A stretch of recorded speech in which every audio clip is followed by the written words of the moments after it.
Welcome to my channel. আজকে আমাদের আলোচনার টপিক কাস্টমার অ্যাকসেপ্টেন্স পলিসি বা গ্রাহক নির্বাচন নীতিমালা। গ্রাহক নির্বাচনের ক্ষেত্রে প্রতিটি ব্যাংকের সুনির্দিষ্ট নীতিমালা থাকতে হবে, যা ব্যাংকের মানি লন্ডারিং ও সন্ত্রাসী কার্যে অর্থায়ন সংক্রান্ত ঝুঁকি প্রতিরোধ সংক্রান্ত মূল নীতিমালার অংশ হতে পারে। উক্ত নীতিমালায় অন্যান্য প্রাসঙ্গিক বিষয়ের সাথে আবশ্যিকভাবে নিম্নোক্ত বিষয়সমূহ অন্তর্ভুক্ত থাকবে: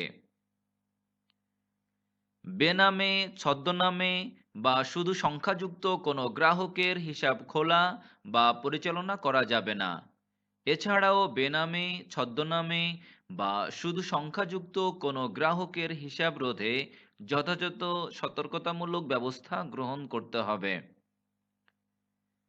জাতিসংঘের নিরাপত্তা পরিষদের বিভিন্ন রেজুলেশনের আওতায় সন্ত্রাস ও সন্ত্রাসী কার্যে অর্থায়নে জড়িত সন্দেহে তালিকাভুক্ত কোনো ব্যক্তি বা সত্তা এবং বাংলাদেশ সরকার কর্তৃক তালিকাভুক্ত কোনো ব্যক্তি বা নিষিদ্ধ ঘোষিত সত্তার কোনো হিসাব খোলা বা পরিচালনা না করা।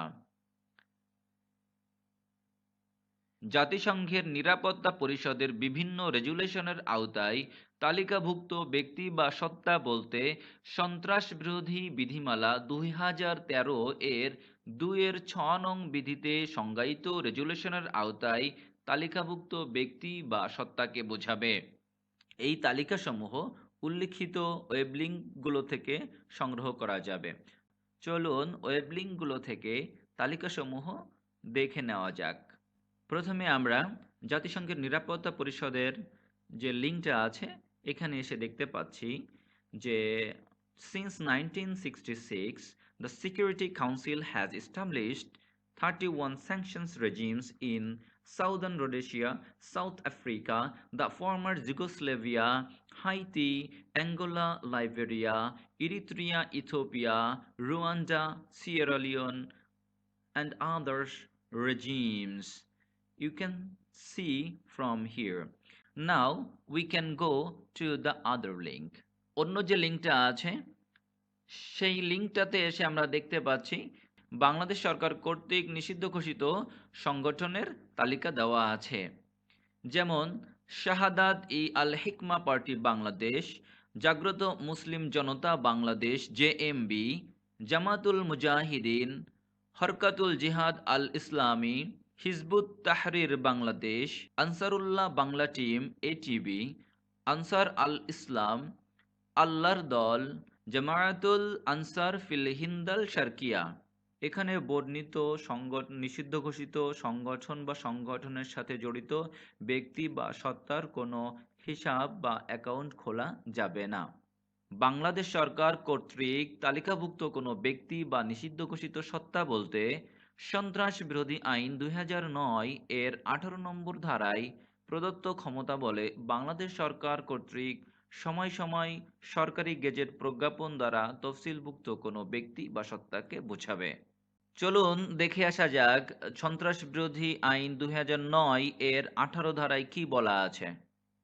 সন্ত্রাস বিরোধী আইন 2009 এর 18 ধারায় বলা আছে, এই আইনের উদ্দেশ্য পূরণকল্পে সরকার কোনো ব্যক্তি বা সত্তা সন্ত্রাসী কার্যের সহিত জড়িত রহিয়াছে মর্মে যুক্তিসঙ্গত কারণের ভিত্তিতে সরকারি গেজেটে প্রজ্ঞাপন দ্বারা উক্ত ব্যক্তিকে তফসিলে তালিকাভুক্ত করিতে পারিবে বা সত্তাকে নিষিদ্ধ ঘোষণা ও তফসিলে তালিকাভুক্ত করিতে পারিবে।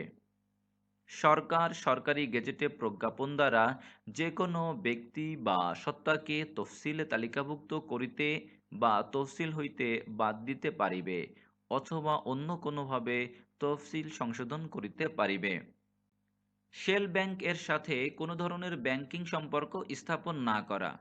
এক্ষেত্রে শেল ব্যাংক বলতে ওই সমস্ত ব্যাংককে বোঝাবে যার যেই দেশে নিবন্ধিত বা লাইসেন্স প্রাপ্ত সেই দেশে কোনো বাহ্যিক উপস্থিতি নাই বা যেটি কার্যকর পরিদর্শনের আওতাভুক্ত ও নিয়ন্ত্রিত কোনো আর্থিক গ্রুপের সদস্য নয়। Shell Bank means a bank that has no physical presence in the country which it is incorporated and licensed. and which is unaffiliated with a regulated financial group that is subject to effective consolidated supervision. Physical presence means meaningful mind and management located within a country. The existence simply of a local agent or low-level staff does not continue physical presence. এ বিষয়ে BFIU কর্তৃক সময় সময় প্রদত্ত নির্দেশনা অনুসরণীয় হবে। Thank you for watching this video.